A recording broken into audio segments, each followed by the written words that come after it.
दिनांक 30 जून 1930 को प्रतापगढ़ जिले के मानिकपुर गांव के एक मध्यम वर्गीय सामान्य परिवार में जन्म लेने वाला बालक इतिहास के पन्नों में एक ऐसी अमिट छाप छोड़ जाएगा और अपनी आने वाली पीढ़ी के लिए त्याग, सरलता, सामाजिकता तथा देश प्रेम की पराकाष्ठा की अभूतपूर्व विरासत छोड़ जाएगा, ये किसी ने नहीं सोचा था।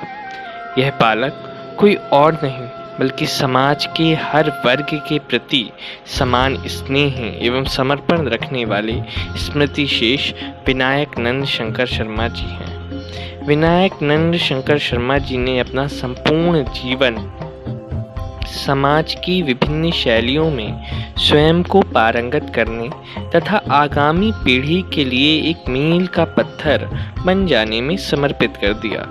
चाहे वह शिक्षा हो या राजनीति हो या समाज सेवा हो, वीएनएस शर्मा जी ने न सिर्फ समाज की तमाम शाखाओं की रूह को छुआ, बल्कि प्रत्येक क्षेत्र में एक ऐसा विराट चरित्र रच दिया जो युग युगांतर पर उनके हजारों अनुयायियों के दिलों में अमर रहेगा। शरीर पर खादी का धोती कुर्ता, पैरों में खड़ाऊं, मुंह में पान का बीड़ा, होठों के किनारों से टपकती पान की धार में लिपटी हुई करोड़ों दिलों को मोह लेने वाली मुस्कान, मुखमंडल पर निश्चलता और सरलता का तेज तथा वाणी में अपनेपन की ध्वनि उनके ऐसे आभूषण थे जो उनके आदर्श चरित्र को उद्घाटित करते थे तथा सादा जीवन उच्च विचार की उनकी अटल नीति को प्रकाशमान करते थे। बच्चा, बूढ़ा या युवा, समाज का प्रत्येक वर्ग उनसे स्वयं को सदैव जुड़ा हुआ मानता था। समाज की निस्वार्थ सेवा करने वाला एक ऐसा युग पुरुष इस धरती पर बहुत कम जन्म लेता है। अपने राजनीतिक सफर की शुरुआत उन्होंने 1953 में भारतीय राष्ट्रीय कांग्रेस के साथ की और मरते दम तक कांग्रेस की सेवा करते रहे। अपने राजनीतिक सफर के दौरान उन्होंने 10 वर्षों तक नगर निगम लखनऊ में बतौर सभासद अपनी सेवाएं दी। उत्तर प्रदेश के आबकारी मंत्री रहे डॉक्टर चरण सिंह जी के वह जनसंपर्क अधिकारी भी रहे। उत्तर प्रदेश की शिक्षा राज्य मंत्री रही श्रीमती प्रेमवती तिवारी जी के वह राजनीतिक सलाहकार रहे। इंदिरा गांधी से लेकर के राजीव गांधी तक के तमाम दिग्गज राजनेताओं के कार्यकाल में उन्हें अपनी सेवाएं देने का अवसर प्राप्त हुआ। यूं तो वह जीवन पर्यंत एक दल की सेवा करते रहे, परंतु उनका दिल प्रत्येक दल के कार्यकर्ताओं से सदैव संलग्न रहा। जो भी उनके पास अपनी परेशानी लेकर आता, वह त्वरित ही उसका उपाय बताते थे। सामाजिक क्षेत्र में उन्होंने कई वर्षों तक सिविल डिफेंस लखनऊ में आलमबाग डिवीजन के डिविजनल वार्डन के रूप में अपनी सेवाएं दी। वह भट्ट ब्राह्मण सभा लखनऊ के अध्यक्ष रहे, साथ ही राजधानी नगर सहकारी बैंक के निदेशक भी रहे। शैक्षिक क्षेत्र में आपने जनता इंटर कॉलेज बेसिक विभाग के प्रधानाचार्य के रूप में अपनी सेवाएं दी। आप रेलवे हायर सेकेंडरी स्कूल के प्रबंधक भी रहे। साथ ही लखनऊ के तमाम प्रतिष्ठित विद्यालयों एवं शिक्षकों से आपके घनिष्ठ संबंध भी रहे। ईश्वर ने आपको दिनांक 11 जनवरी 2004 के अशुभ काल में इस भौतिक लोक से उस परम धाम की ओर आमंत्रित कर लिया। यद्यपि आपका इस धरती से विदा लेने का वह समय नहीं था, परंतु काल के आगे हम सबको नतमस्तक होना पड़ता है। यह कहना किंचित गलत नहीं होगा कि आप एक व्यक्ति नहीं, विचारधारा थे, एक ऐसी आदर्श विचारधारा जो कालांतर तक मनुष्य को एक सच्चे समाज सेवी बनने की राह दिखाती रहेगी और अंधकार में समाज की पथ प्रदर्शक बनेगी। दिनांक 3 जून 2020 को आपके 90वें जन्मदिन के अवसर पर आपके कुछ चाहने वाले आपको अपनी श्रद्धांजलि अर्पित करना चाहते हैं। आइए सुनते हैं।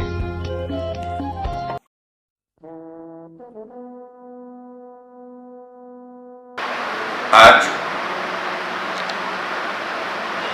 हमारे बहुत ही प्रेरणा स्रोत स्वर्गीय श्री वीएनएस शर्मा जी का जन्मदिन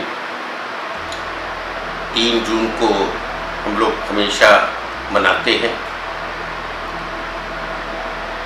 हम आज के दिन ये कहना चाहते हैं कि आदरणीय शर्मा जी का नाम इस लखनऊ, जो कि गंगा जमुनी संस्कृत के लिए विख्यात है, इस लखनऊ शहर में स्वर्गीय दादा का नाम हमेशा याद रखा जाएगा। दादा हमारे, उनका हर क्षेत्र में बहुत ही योगदान रहा, तो राजनीतिक क्षेत्र में उनका बहुत बड़ा योगदान रहा। राजनीतिक क्षेत्र में सही पूछिए तो वो पद को सुशोभित करते थे, पद उनको सुशोभित नहीं करता था। अगर हमें याद है कि 1967 में वो लखनऊ नगर महापालिका के सभासद पद पे बहुत ही बहुमत वोटों से वो जीते। तब लखनऊ 40 वार्डों में बना हुआ था, जबकि आज वो लखनऊ नगर निगम है, आज 110 वार्ड हैं। पर जब आदरणीय दादा चुनाव लड़े तो उसमें 40 वार्ड थे, और हर एक वार्ड आप समझ लीजिए कितना बड़ा रहा होगा। कांग्रेस के वो एक समझिए कि ऐसे स्तंभ रहे, जो उनकी जब डेथ हुई 11 जनवरी 2004 को, तो समझ लो कि उस दिन कांग्रेस का लखनऊ में हम लोगों ने समझा कि युग का अंत हुआ, क्योंकि उनका स्थान राजनीति में कोई पूरा नहीं कर सका। और आज भी उनके ऐसा दूसरा नेता हमने नहीं देखा जो आज कांग्रेस को उभार सके। बड़े ऊंच नीच उन्होंने राजनीतिक भी देखा, बहुत सारे तमाम राजनीतिक, जब 1900 इमरजेंसी सन 1975 में लगी और 1977 में जब चुनाव हुआ, और उस समय इंदिरा गांधी जब चुनाव हार गई रायबरेली से और संजय गांधी हारे अमेठी से, उस समय कांग्रेस का बिल्कुल समझिए कि उत्तर प्रदेश में चिराग बुझ गया था। बहुत सारे लोग जनता पार्टी बनी लोकनायक जयप्रकाश के नेतृत्व में, सारे लोग भागना शुरू हुए। मगर हम कह सकते उस समय हम दादा के चरणों में बैठकर राजनीति थोड़ा बहुत सीख रहे थे। उन्होंने एक जो भाव था कि लोग भाग रहे थे, वो उन्होंने रोका, और एक कांग्रेस को जो 1980 में इंदिरा गांधी जब पलट कर फिर आंधी के रूप में आई, तो उसमें दादा का बहुत बड़ा योगदान रहा लखनऊ क्षेत्र के अंदर।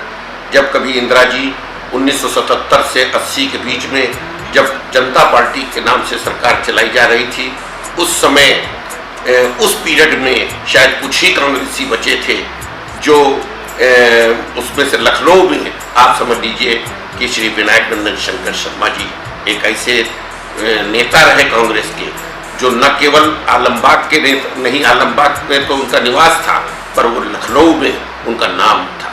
और एक लखनऊ कांग्रेस में उन्होंने बहुत अच्छे अच्छे पदों को सुशोभित किया। और उस समय सन 80 में जब इंदिरा गांधी फिर से विजयी होकर आई, तभी उसके बाद उनको हम लोगों ने बहुत प्रयास किया, मांग की कि भाई इनको टिकट मिले। कांग्रेस में उनकी सुनवाई भी हुई और उनको टिकट भी देने की पूरी तैयारी हुई, पर थोड़ा सा संकोचवश कहना पड़ रहा है कि इंदिरा गांधी की मामी शीला कौल जी, उनके प्रयासों से उन्होंने जिद लगा दी कि नहीं साहब, प्रेमवती तिवारी जी को टिकट दिया जाए।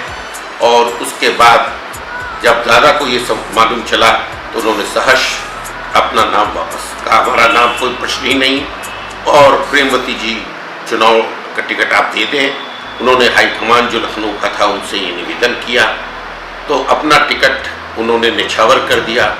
ऐसा हम महापुरुष हमने कोई देखा ही नहीं अपने जीवन में, जिसने अब कितना ही उन्होंने अपने कभी सोचा ही नहीं कि हमको क्या बनना है, मगर उस चीज़ को हम कहेंगे कि प्रेमवती तिवारी जी चुनाव जीती, मंत्री बनी। इसी के बीच में हम थोड़ा सा हम आगे बढ़ गए, मैं भूल गया बीच में 1974 का जब चुनाव आया था तो उसमें डॉक्टर चरण सिंह वो चुनाव लड़े, और स्वर्गीय सीबी गुप्ता जो कि भूतपूर्व मुख्यमंत्री उत्तर प्रदेश रहे, उनको चुनाव हराया। और उनका जिक्र इसलिए कर रहा हूं क्योंकि वो व्यक्तिगत नाम से दादा को बुलाते थे। ये भी बताना चाहूँगा कि दादा जो थे, उनके राजनीतिक जो गुरु थे वो हमारे पिता स्वर्गीय बाबू हरिहर प्रसाद रहे। हमारे पिताजी उनको एक राजनीतिक गुरु के अलावा वो पिता मानते रहे और हमारे पिताजी उनको ज्येष्ठ पुत्र मानते थे। तो हम लोगों से कहते थे कि तुम्हारे ज्येष्ठ पुत्र हमारे शर्मा जी हैं। अब डॉक्टर चरण सिंह के सामने मैं कहना तो नहीं चाहिए, मगर उनके सामने ये था कि विभाग कैसे चलाया जाए।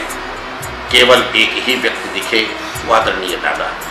उन्होंने दादा को अपना पीआरओ बनाया और वो पीआरओ तो बने, मगर कहाँ जाना है, कैसे काम करना है, उस समय सारे दिशा निर्देशन आदरणीय दादा देते रहे।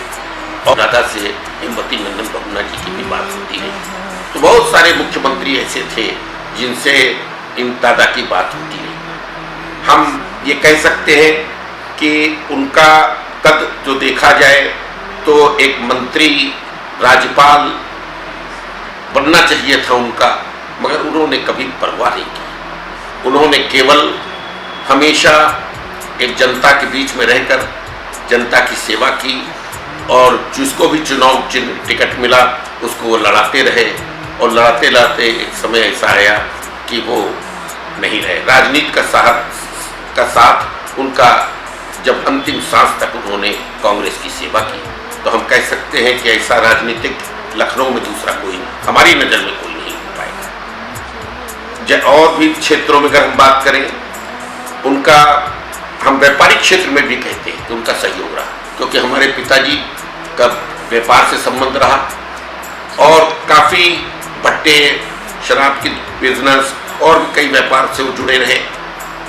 चूँकि आदरणीय दादा हमारे फादर के साथ में, पिताजी के साथ में एक पुत्र, बड़े पुत्र के नाते साथ में चलते रहे, तो कभी कभी हमने देखा कि हमारे पिताजी को वो व्यापारिक सलाह भी देते थे और उनकी वो मानते थे, चर्चा करते थे। तो ऐसे महापुरुष जिनका योगदान शिक्षा, राजनीतिक, सामाजिक, है ना, और व्यापारिक, व्यावसायिक सभी क्षेत्रों में उनका योगदान रहा।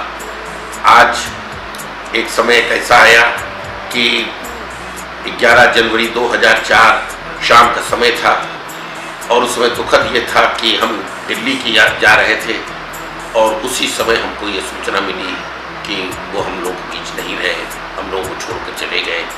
मगर आज जैसा शरीर तो छोड़ के चले गए, मगर उनकी आत्मा अमर है और उनका कभी भी हम याद करते हैं और हम सच्चे मन से अगर आप उनकी याद करें तो समस्या का समाधान हो जाता है।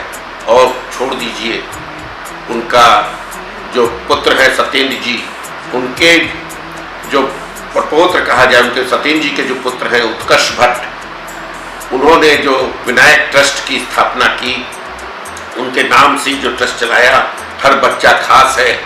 और दादा की विशेषता ये रही कि हम आपको सही बता रहे हैं कि जब वो चलते थे तो बच्चे सोचते थे आए नहीं, नौजवान सोचते थे आए नहीं, बूढ़े सोचते थे आज दादा आए नहीं।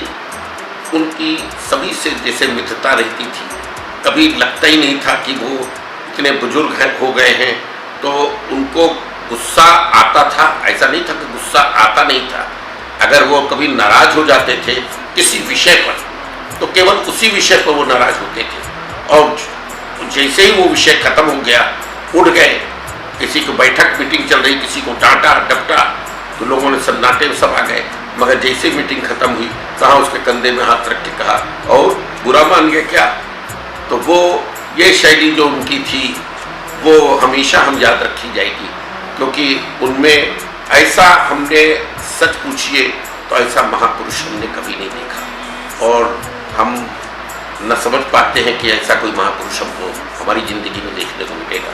हम केवल एक ही प्रार्थना करते हैं कि उनके दिए हुए आदर्श जो उन्होंने रास्ता दिखाया है, आज हम बहुत ही गर्व के साथ कहना चाहते हैं कि उत्कर्ष भट्ट जो उनके प्रपौत्र हैं वो एक अपनी नई टीम लेकर चल रहे हैं और उसके संबोधन में कभी कभी जो बोलते हैं तो हमको एक दादा की छवि दिखती है। तो आज हम प्रभु से प्रार्थना करते हैं कि दादा की जो सेवाएं रहीं, अगर उन्होंने पदों को हासिल नहीं किया, उन्होंने सेवा करने में विश्वास दिया, तो आज उनका आशीर्वाद इस बच्चे पर पड़े और आज ऊंचे पदों पर ये बच्चा अग्रसर हो सके और उनका नाम अमर कर सके। बहुत बहुत धन्यवाद। डॉक्टर अपने वीएनएस शर्मा जी जो थे हमारे आलमबाग क्षेत्र के एक जानी मानी हस्ती थे और वैसे पूरा लखनऊ उनको जानता था। वो कांग्रेस के तो रीढ़ थे समझिए, और शहर कांग्रेस के महामंत्री थे। मैंने उनका समय देखा है। 1974 में डॉक्टर चरण सिंह मिनिस्टर हुआ करते थे, आबकारी मंत्री, उनके वो पीआरओ थे के रूप में काम किया। प्रेमवती तिवारी जी के साथ जो यहाँ की बहुत जिन्हें लोग आज भी याद करते हैं और सच्चे अर्थों में वो समाज सेवी थी, उनके साथ भी उन्होंने काम किया और काफ़ी लंबे अरसे तक काम किया। शहर अध्यक्ष थी तो महामंत्री के रूप में सारा इन्हीं के हाथ में था। शीला कौल जी जो यहाँ की सांसद और इंदिरा जी की मामी थी, वो उनको बहुत मानती थी और उनको हमेशा शहर कांग्रेस से संबंधित जितने बड़े काम होते थे उन्हीं की देखरेख में किए जाते थे, चाहे वो चुनाव हो। मुझे याद है इंदिरा जी जब सत्ता से हट गई थी और बेलछी जा रही थी तो उस बार लखनऊ होकर निकली, तो मुझे मौका मिला, मैं भी गया था। आलमबाग के बहुत से लोग गए थे तो शर्मा जी के साथ गया। अमौसी हवाई अड्डे पर तब छोटा हुआ करता था, वीआईपी लॉन्च के पास वो निकल के बाहर आई। करीब 70-80 लोग थे, बहुत ज़्यादा नहीं थे। उनकी तरफ दौड़े तो इंदिरा जी ने वहीं पर खड़े होकर कहा, मुझे अनुशासन से बढ़ के कुछ नहीं पसंद है, आप लोग वहीं रुक जाइए। शर्मा जी ने हाथ लगा के सबको रोक दिया और उनके साथ मैं भी रुक गया। फिर वो आई, उन्होंने बात किया और एक एक से मिली। तो शर्मा जी के बिना मेरा उनका साथ 1973 से शुरू हुआ जब वो सभासद थे, और 1973 में मैं लखनऊ विश्वविद्यालय का छात्र नेता था और वहाँ यूनियन का चुनाव लड़के आया था। उसके पहले मैं वहाँ का विधि मंत्री था, लखनऊ यूनिवर्सिटी का। लॉ सोसाइटी में सबसे ज़्यादा मतों से जीता था। अशोक वाजपेयी जो मिनिस्टर ने मुझसे हारे थे, मेरे क्लास फेलो थे।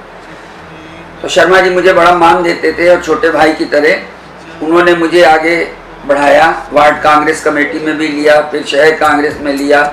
यूँ तो मैं लीगल सेल का चेयरमैन तक बना, लेकिन उनके प्रश्रय में, उनके साथ मुझे जितना सीखने को मिला, मैंने जो कुछ भी सीखा वो उन्हीं के कारण सीखा और उन्हीं के आशीर्वाद से सीखा। और सिविल डिफेंस में भी उनका बहुत लंबा साथ था। हम लोगों ने, वो डिप्टी डिवीजनल वार्डन हुआ करते थे आलमबाग के, आशीष श्रीवास्तव जब वार्ड थे डिवीजनल वार्डन, तो हम लोग सब इकट्ठा होते थे आलमबाग में उन्हीं के आशीष जी के घर में, मेट्रो वालों के यहाँ। और वहाँ पर इनका अपना ऑफिस उन्होंने बना के दे रखा था शर्मा जी का।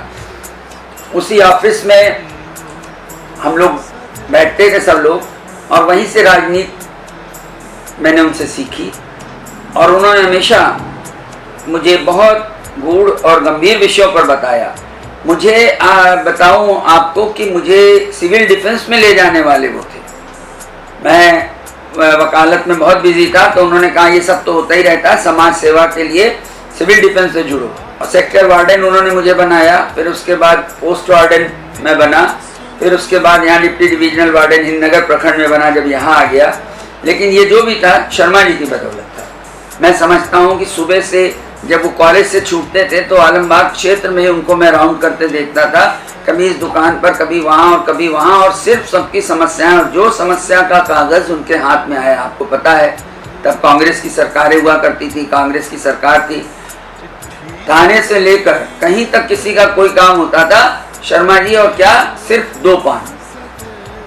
उनका ये था कि 2 पान अगर किसी लिए तो वो उन्होंने भले खा लिए, उसके अलावा वो हमेशा, और किसी से किसी तरह का कोई वांछनीय या वांछनीय किसी तरह का शुल्क या किसी तरह की सुविधा या कुछ लेने का उनका कोई बहुत ज़्यादा हुआ, दूर जाना हुआ शीला जी के यहाँ या प्रेमवती जी के यहाँ, तो किसी की मोटरसाइकिल पर या कार पर बैठकर भले चले जाएं, वरना वो ज़्यादातर अपने से ही जाते थे। और इसलिए मैं कह सकता हूँ एक कर्मठ के साथ वो ईमानदार भी थे, कर्तव्य परायण पुरुष थे और बहुत ही संवेदनशील भी थे। बहुत जल्दी भावुक होकर रोने भी लगते थे अगर किसी का कष्ट बहुत ज़्यादा देख लेते थे। और उन्हें सबसे प्यार था, अपने क्षेत्र से प्यार था। और उनके साथ मैं समझता हूँ कांग्रेस में भी नाइंसाफ़ी हुई, वरना उनको तो देश के केंद्र में होना चाहिए था। यहाँ तो मंत्री पद की कोई बात ही नहीं। मैं इन्हीं शब्दों के साथ अपनी श्रद्धांजलि अर्पित करता हूँ, उनको नमन करता हूँ कि वो जहाँ भी हो ईश्वर उनकी आत्मा को शांति दे और सद्गति दे। धन्यवाद। थोड़ा सा संस्कार शिव श्री BNS शर्मा, मैं समझता हूँ कि उत्तर प्रदेश के प्रमुख राजनीतिज्ञों में और समाज सेवियों में शायद ही ऐसा कोई व्यक्ति हो जो उस व्यक्तित्व से परिचित न हो। एक गजब का प्रभावशाली व्यक्तित्व, गजब का व्यवहार कुशल व्यक्तित्व और सामान्य रूप से सामान्य जनता का साथ देने वाला, जनता की समस्याओं को लेकर के संघर्ष करने वाला व्यक्तित्व मैं समझता हूँ कि आज की राजनीति में, आज के समाज सेवियों में नहीं है। 3 जून को उनका जन्मदिन है। मैं बहुत अपनी तरफ से क्षेत्र की समझ से उनको श्रद्धांजलि अर्पित करता हूँ और आज ज़रूर संदेश देना चाहता हूँ कि जिस तरह से BNS शर्मा जी का जीवन चरित्र रहा है, उस तरह का जीवन चरित्र अगर आज के समाज सेवियों और राजनीतिज्ञों का हो जाए तो मैं समझता हूँ समाज और राजनीति की दिशा बदल जाए। राजनीति में कौन सा ऐसा पद था जो उनके पास नहीं था। वो केंद्रीय मंत्री के PRO के रूप में, लखनऊ उत्तर प्रदेश कांग्रेस कमेटी के पदाधिकारी के रूप में, लखनऊ शहर कांग्रेस कमेटी के उपाध्यक्ष, महामंत्री और विभिन्न कई रूपों में पद पर रहते हुए भी कभी उन्होंने व्यक्तिगत स्वार्थ की राजनीति नहीं किया। वो जब भी बात करते थे, चाहे पार्टी में हो चाहे शासन में हो, तो जनता की और गरीब व्यक्ति की बात ही करते थे। उसी के प्रतिनिधि के रूप में उनको जाना जाता था। जीवन भर समर्पित क्षेत्र के लिए रहे।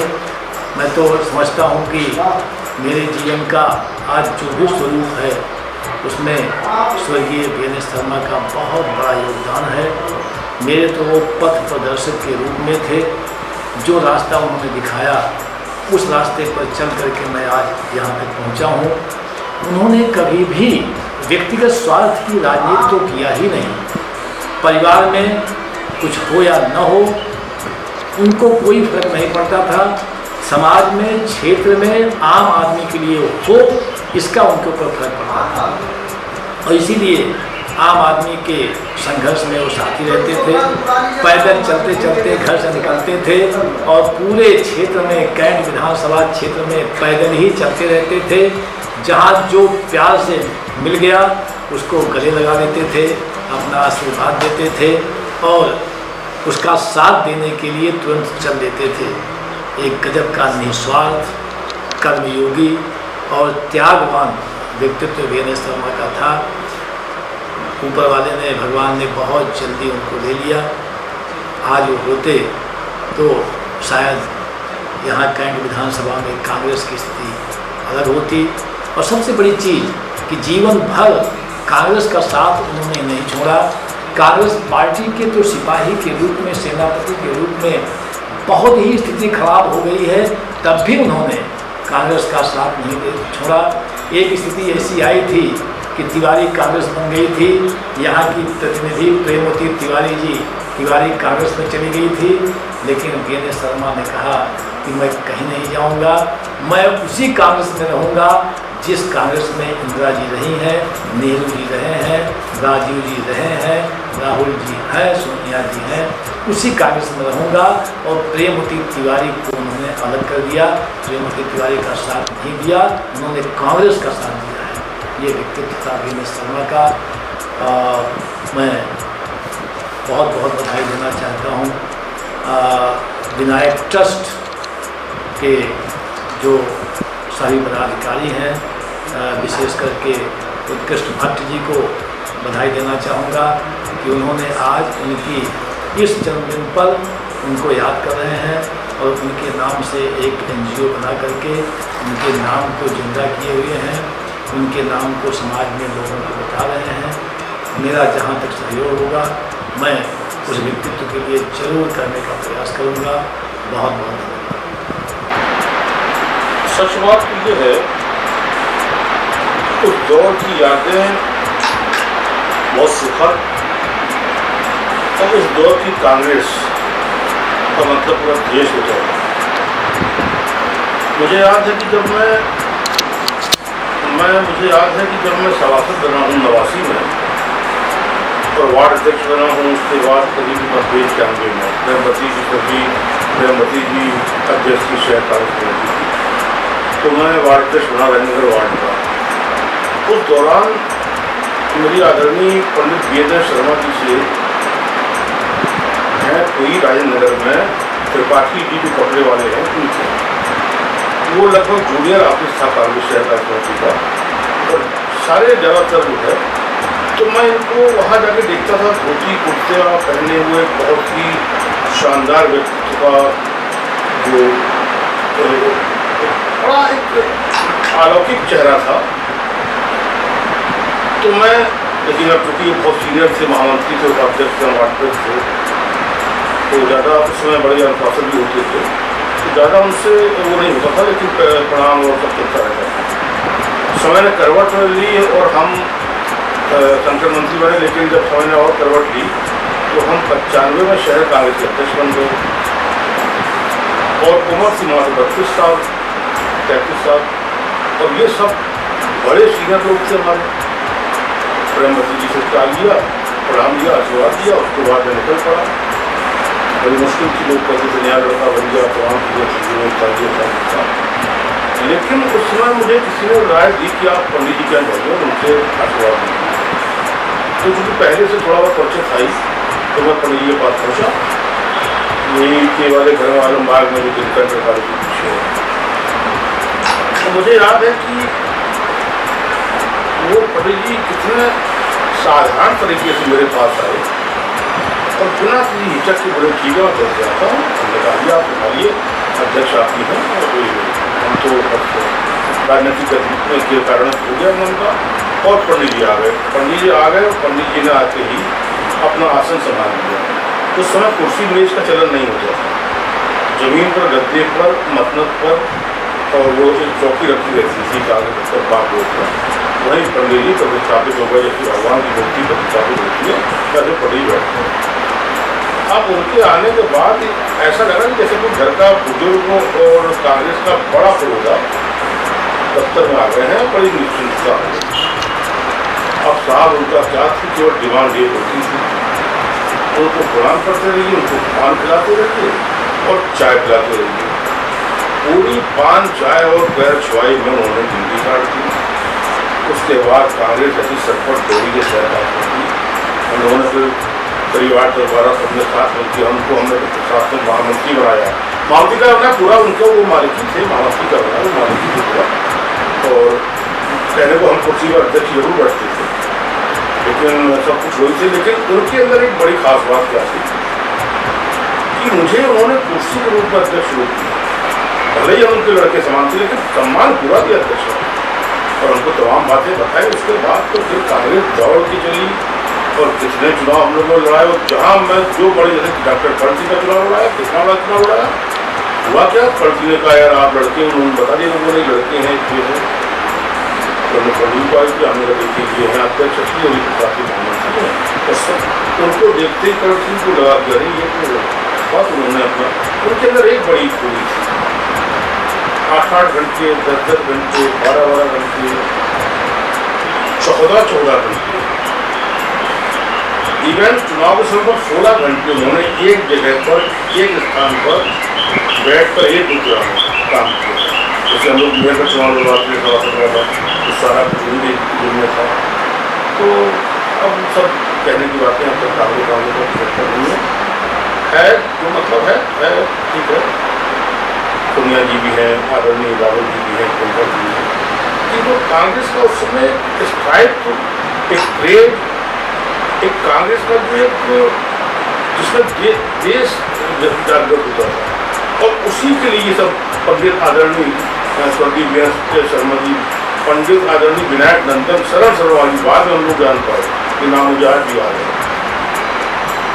उनके साथ भी थी, मैं उनको नमन करता हूँ कि 90वीं जयंती में उनको शस्त्र नमन करता हूँ। और उनसे मेरी बड़ी भाव विभर टाइप बड़ी पर्सनल यादें जुड़ी, उनसे मेरा रिश्ता बड़ा व्यक्तिगत हो गया था। मतलब तमाम चीज़ें हुई, हम कहना चाहता हूँ तो बड़ा व्यक्तिगत था, एक बाप बेटी ऐसा रिश्ता हो गया था। एक मतलब ये भी वो कांग्रेस की धरोहर से और उस समय जल्दी चले गए, उनको और ऊपर जाना चाहिए था, पता नहीं क्यों जल्दी होने का साथ छोड़ दिया। और वो कांग्रेस की बड़ी क्षति हुई, आज भी शहर कांग्रेस की लखनऊ की बड़ी क्षति है और मैं उनको नमन करता हूँ। और शहर कांग्रेस में के चंद गिने चुने लोगों में पंडित विनायक नंदन शर्मा जी थे, जो अपने कार्य से, अपने व्यवहार से, अपने जो भी था वो लगता था कि कांग्रेस पूरी जिंदा कांग्रेस पर मैं ये कहता उनको मैं पुनः प्रणाम करता हूँ। और तुम उनके रास्ते पर चलते उनके आदर्शों को, अपने बाबा के आदर्शों को धीरज तक भट लेके चल रहे हो, ये बड़े आशीर्वाद है तुमको। और तुम उनके तत्वों पर चलोगे तो निश्चित रूप से समाज का भला होगा और कांग्रेस का भला होगा और तुमको आने वाले वक्त में समाज का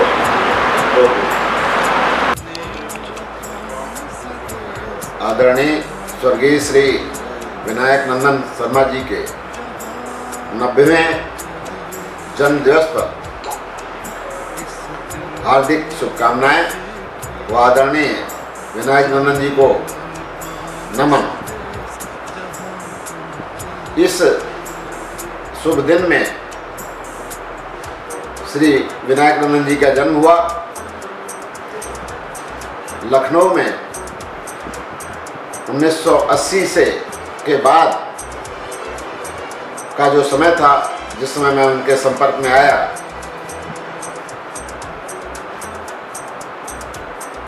उस वक्त लखनऊ के कुछ जाने माने चेहरे थे। हमेशा उनका सम्मान छोटा या बड़ा हर एक कोई करता था। मुंह से हमेशा पान का थोड़ा सा बहना वो उनका एक चिन्ह था, जैसे चेहरे पे हमेशा मुस्कान और एक आत्मीयता से भरे हुए व्यक्तित्व थे। ऐसे थे श्री विनायक नंदन शर्मा जी। मेरे साथ उनका बड़ा स्नेह रहा। थोड़े समय मैंने उनके साथ कार्य किया और मेरे साथ क्या, उनका स्नेह सबके साथ रहता था। सबको समान दृष्टि से देखते थे, कोई भेद नहीं करते थे। ऐसे श्री विनायक नंदन शर्मा जी का 3 जून 2020 को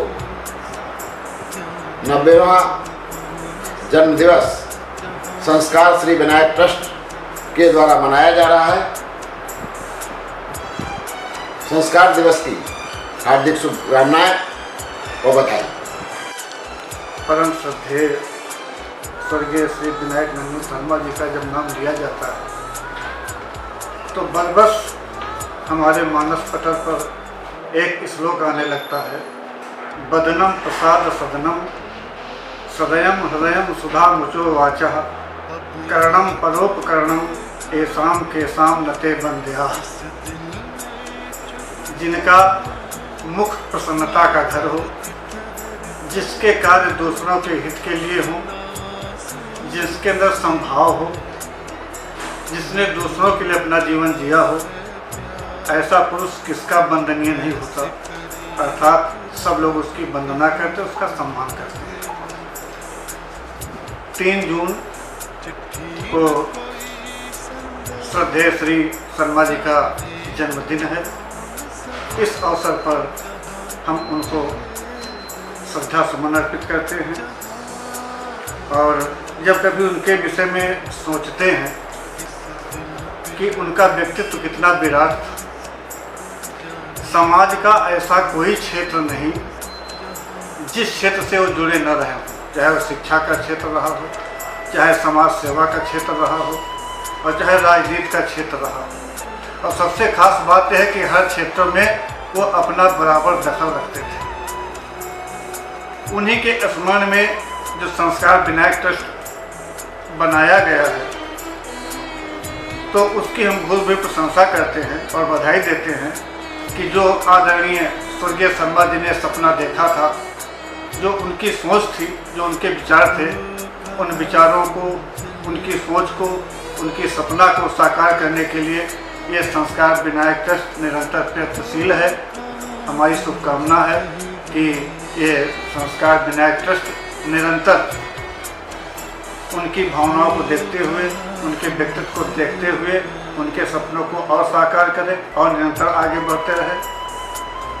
ये जो संस्कार शब्द जोड़ा गया है, संस्कार का मतलब होता है पवित्र करना, स्वच्छ करना। तो आज इस अवसर पर हम संस्कार विनायक ट्रस्ट को बधाई देते हुए और पुनः उस देव पुरुष स्वर्गीय श्री विनायक नंदन शर्मा जी के चरणों के लिए श्रद्धांजलि अर्पित करते हैं। धन्यवाद। ये लम्हे, ये पल हम बरसों याद करेंगे, ये मौसम चले गए तो हम फरियाद करेंगे।